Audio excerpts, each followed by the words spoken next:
بسم اللہ کے بعد اس کی تشریح ہو چکی ہے پچھلے سیشنز میں۔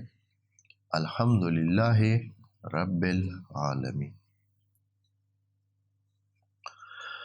الف لام جو الحمد پر لگا ہوا ہے یہ جنس کا الحمد بھی لگا لیں،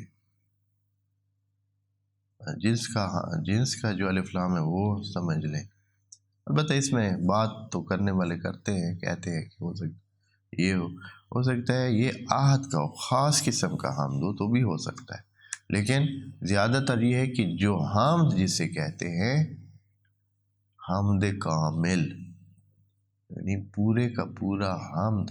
حمد ہوتی کیا ہے؟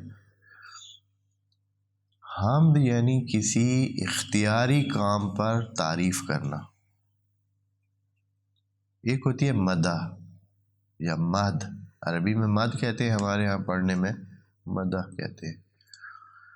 مدح اور حمد دو چیزیں ہیں، ملتے جلتے الفاظ ہیں لیکن تھوڑا فرق ہوتا ہے۔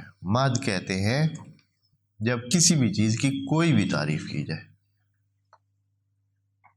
مثلاً آپ کسی میز کی تعریف کرتے ہیں، کیمرے کی کرتے ہیں، کتاب کی کرتے ہیں، اپنے لباس کی کرتے ہیں، کسی فرد کی کرتے ہیں، تعریف کرتے ہیں جو اس کے اختیار میں ہے یا نہیں ہے۔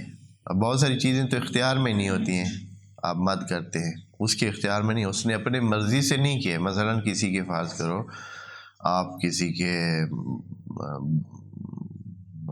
قد کاٹ کی، یا کسی کے مثلاً کوئی اس طرح کی اس کی جو نیچرل اس میں خدا نے دی ہوئی نعمت ہے، فرض کریں کسی کی آنکھوں کی آپ مدح کرتے ہیں، کسی کو ماتھے کی مدح کرتے ہیں، کسی کے چہرے کی مدح کرتے ہیں، ہاں تو یہ اس کے اختیار میں نہیں ہے، یہ اس نے کارنامہ نہیں کیا ہے، پھر بھی آپ اس کی مدح کر سکتے ہیں۔ لیکن حمد ایسے نہیں ہے۔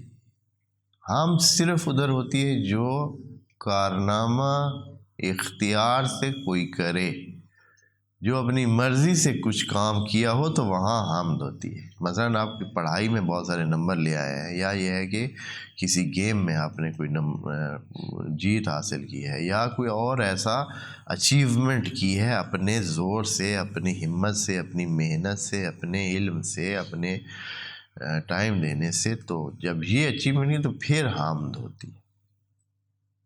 حمد ہر چیز کی جو بے اختیار ہو، بے اختیاری چیز کی حمد نہیں کی جاتی۔